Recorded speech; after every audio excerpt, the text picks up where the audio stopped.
Well, welcome back to the channel and welcome back to the farm. It's another lovely afternoon and we are doing a special job now, which is for the sugar beet. We're putting in the lime, or the NP and K, sorry, and we were going to put lime in, but we're not putting it in now, so we've just put in NP and K. And I thought this would be a good opportunity to finally use the new bucket, and I need the NP and K clean, and I've been kind of saving the new bucket for its first job for the wood chip boiler, but we're going to need it on this job. So on the cherry bucket goes. Thank you for all of your comments in yesterday's video when we were working the deer hard. And don't forget, you can get the new Olly's Farm spring merch, which is the Project 135, to support the channel. And if you think the Massey Ferguson being restored is you know, going to be a good thing, just wait until what we've got planned next. So keep watching, keep subscribing. You can also become a channel member as well to support the channel, and we'll make some things happen. Get the 135 restored, look at the 35X after that, and we want to see how quickly we can get all of this done by the time, you know, we get round to summer. This would be absolutely fantastic if we could do all of those things. So check out the Project 135 merch, become a member, join the channel, and we'll make things happen. And what have we got sitting in the yard today? It is the Fastrac, the JCB, which I filmed, I believe it was a year ago, a couple of years ago now, and it was loading the lime. And now I'm going to load him up. Doesn't have to take the implement on and off. We're just waiting for a lorry load now to come in. Here comes the lorry, I'll mind out its way.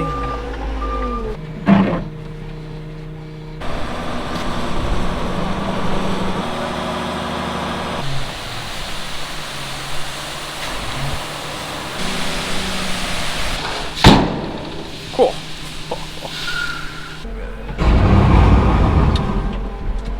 New bucket, we're in.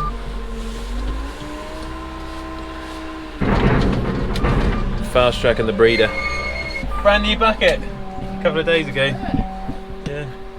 Cherry products. So it's nice when you got a new edge. Yeah, makes a good job.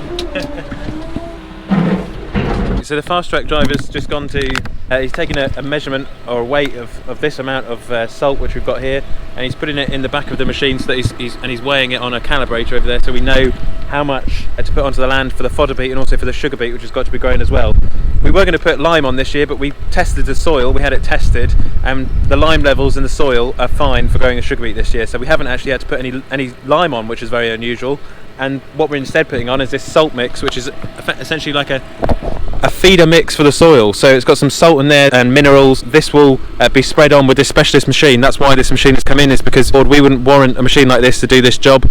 So we can pay a local contractor to come in with a specialist way log on their KR Bredal to spread all of this lovely feed for the sugar beet and fodder beet land. Whipped up here to the fodder beet field, and I've shown the Fastrac driver where to go. He's going to spread all of this now to feed the land, to feed the ground for growing the fodder beet, which we need to grow.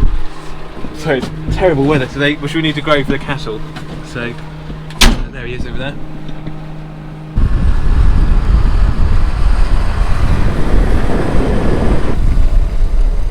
This field here, I don't know if you guys can remember from the other day, has now been drilled. So everything around here now is now barley, and in the middle we've got fodder beet, which is where we've got this feed going on today, and then on the bottom we've got the bird cover crop, and then just over there on that side we've got barley, which is growing around the edge of the field. So yeah, it's kind of we've got about 3 different crops. We've got a bird cover crop, fodder beet, and barley in like one field. So you just have to do what you have to do to make up the quotas, really, and to yeah, it wasn't ideal, but we've done it, so we've got to make it work.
just took the fertiliser driver back up to the pit field. This was the field we muck spread last with the New Holland with the T7. And we're just up by the muck pile. He's going to go around here, do all of this field, do the heavens, and then that will be this field supplied with the nutrients, the salt mix, so that we can get the sugar beet growing well, and we can get it off to a good start when it goes in the ground. I'm back in the yard, and hey, this is a new bucket. You know, I want to look after it, so I'm planning on using it for wood chip, and also as well for, you know, loose material, barley, grain, that sort of thing. So I want to look after it. You know, spend the money. You know, I don't want to see it, you know, rotting away or, you know, anything like that. So salt, I want it out the bucket. Get rid of all this. Go on, there you go. The Fastrac driver and I were saying what a difference it makes when you've got a new blade like this. I could just scoop all of that further and it was lovely. You know, did a really good job having a new blade, a new edge. He said the last place he'd been, he was on had a bucket loading him, and it was like a banana shape, the blade, and he was on the brush, you know, for a couple of hours because the bucket wasn't picking most of the dirt up, you know, sort of as it was scraping it up. So yeah, it makes a massive difference with a new bucket.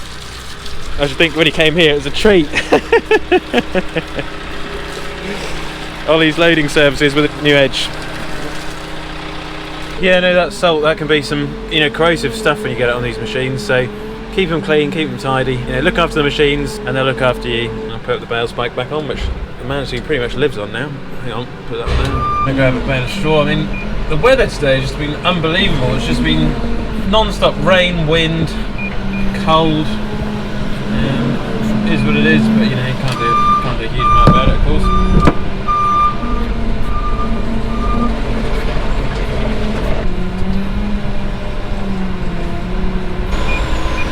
The horses, the old nags as they call them, lovely old job.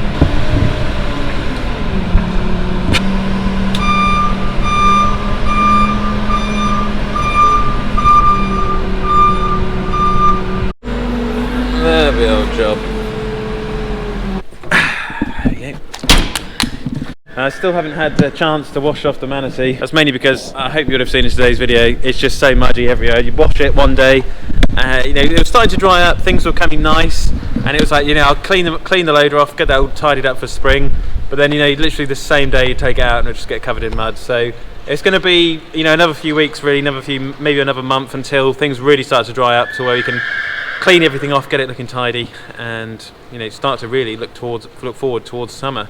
And you know, in summer we can keep the machines nice and tidy, nice and clean, but in the winter, you know, they do live a winter closed life, would you call it, something like that. So I need to take the dome as well, just noticed off the deer. Don't forget about the Massey Ferguson 135 merchandise, the new Project 135, which is hopefully going to help pay towards the restoration, because it's, you know, these things aren't cheap. But as I said at the start of today's video, you know, watch this space. You know, I'm really excited to see what we can do together as a team, you know, to make a difference. And I've always called the tractors, the 135, my tractor, and it's Olly's farm, but actually it's everyone's. That's why I do it all.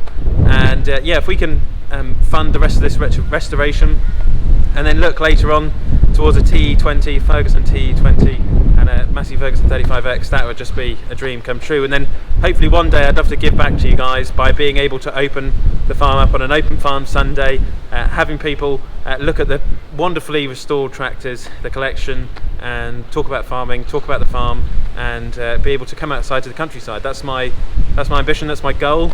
And I think everyone needs a goal. Some of you guys have said to have a Patreon and or a GoFundMe page. Maybe that's something we should do. Leave a comment in the comments section, you know, what sort of ideas you've got for funding the classics projects, and also the Olly's Farm Park, and for being able to start a business which will give back to people. Let me know in the comments down below, because I'd love to hear from you guys on that. And later on this week, I've been speaking today to an interesting company about the farm buggy. So keep an eye out for a red buggy which will be coming on the farm, and keep that positive mindset, maintain the positivity in these difficult times, keep smiling in the rain, as they say, and you'll be fine. We've got lockdown we're just coming out of very soon, so things are really starting to look up. Thank you very much for watching today's video, and I will catch you guys later on this week with the red machine on the next one.